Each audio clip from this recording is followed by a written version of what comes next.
The Catholic Church has been heavily criticised by a UN committee which says its policies allowed priests to rape and molest thousands of children.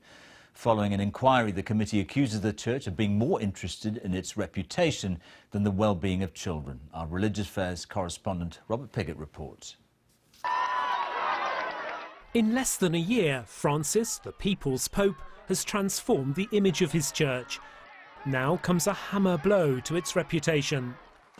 Storm clouds gathered over Rome today with the United Nations' harshest criticism yet of the Vatican. It stands accused of failing to stamp out the sexual abuse of children by priests. The Committee on the Rights of the Child said the Vatican's policies had allowed abuse to continue. The Holy See has consistently placed the preservation of the reputation of the Church and the protection of the perpetrators above children's best interests. The sex abuse scandal has blighted the Roman Catholic Church, sapping its prestige and moral authority. The UN committee accused the Church of failing to acknowledge the scale of abuse committed by priests.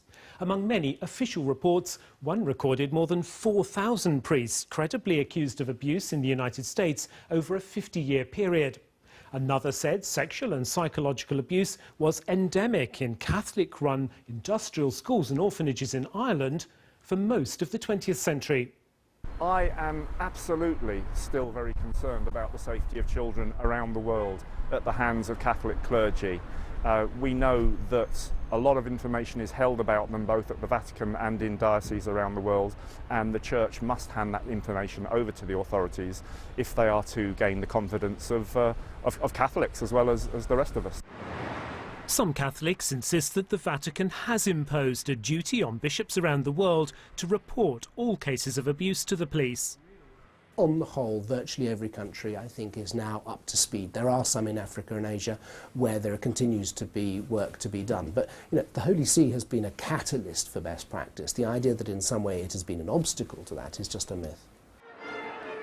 The UN committee has no power over the Vatican, but it does have a powerful moral voice, one even the Pope cannot ignore. Robert Piggott, BBC.